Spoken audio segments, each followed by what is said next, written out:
Hey, Nikki Sanders here with Nikki Sanders Leadership Consulting. Welcome back to More Than Social Work with Nikki Sanders here on YouTube.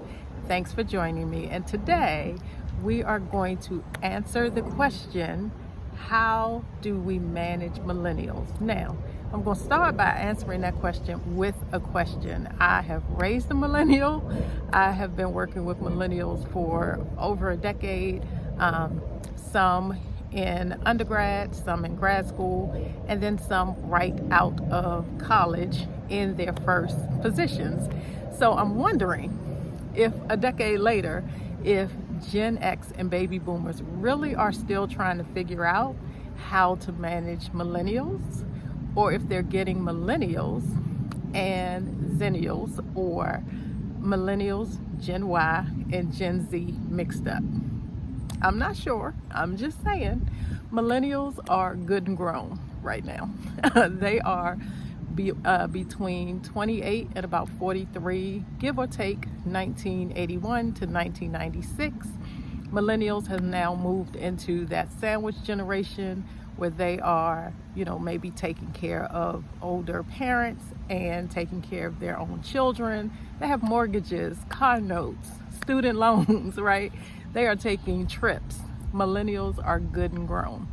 So if we are still, these decades after millennials have really entered the workforce, still asking how to manage them, that's a whole nother issue. But let me get back to it, just in case that is the real question and there is not some confusion about the differences in a generation. So millennials have lived through 9/11. They have lived through the Great Recession. They've lived through the housing boom. They lived through, they lived through a whole pandemic. And so I'm really wondering, that's the win. I'm really wondering why we don't recognize that they have had a full life of life experiences. So one thing that we need to do if we want to learn how to effectively, productively, efficiently manage millennials is recognize that they are adults with lived experiences and respect those lived experiences along with the education and training, but respect that they are adults with lived experiences and expectations and ideas. That's part one, right? So the second piece is millennials in general, right? Collectively, millennials want to be recognized for their work, for their accomplishments, for their achievements. Millennials want to know that they are doing a good job. They want feedback. And there's a difference between feedback and recognition and constant validation. If you constantly have to validate someone's work, that is different than just recognizing that they're doing a good job. Because as Gen X and baby boomers, we know what it's like to be overworked, underpaid, and unappreciated or unrecognized.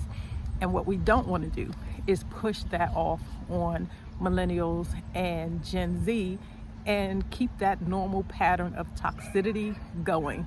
So we are eliminating the toxic workplaces by acknowledging and recognizing the contributions and achievements of millennials. We also know that millennials don't necessarily want to work just for the sake of working or for a means to an end or just for a paycheck. They want to contribute to something meaningful. They want to contribute to something beneficial. They want to contribute to something bigger than them and make a difference. So it's not just about salary. It's also about the full compensation package, who the organization or the company supports, who they partner with.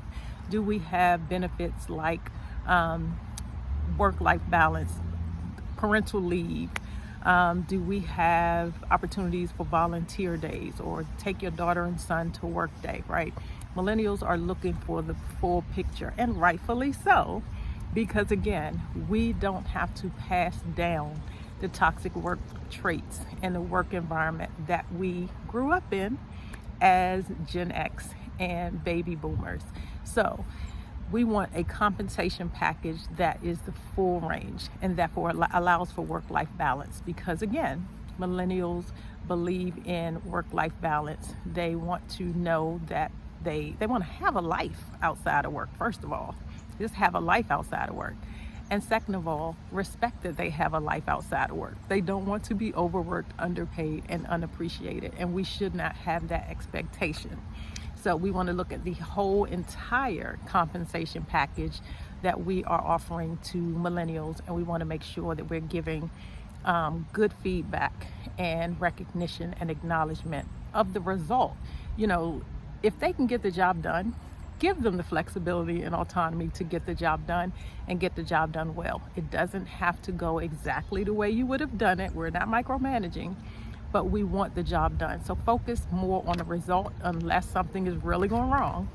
If the result is what you wanted anyway, focus on the result. I mean, you know, let go of the micromanaging. So we want a positive work-life balance. We don't want micromanaging. The third thing that is super important if you are managing millennials, and truthfully, millennials are in management at this point and advancing into management.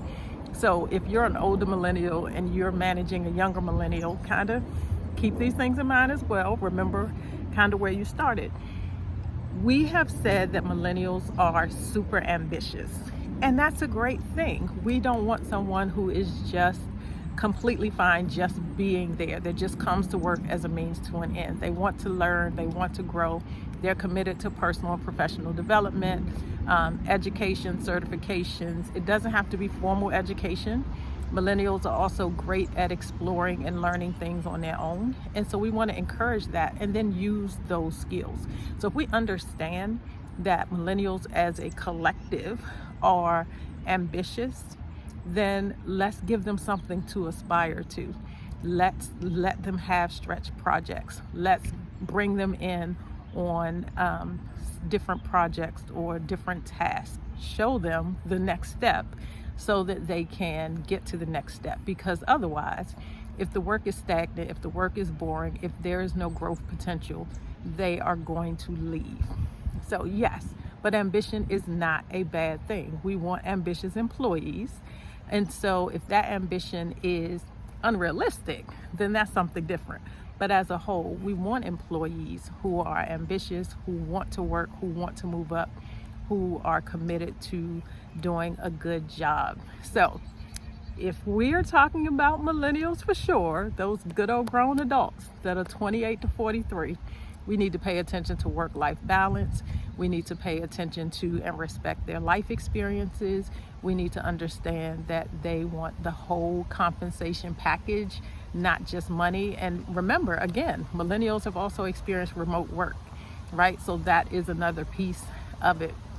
And we want to encourage teamwork and collaboration because millennials in general grew up playing team sports. So teamwork, collaboration are also extremely important to millennials, and we want to recognize their achievements and their accomplishments. So let's not pass down our own toxic work traits and the work habits that made us burned out.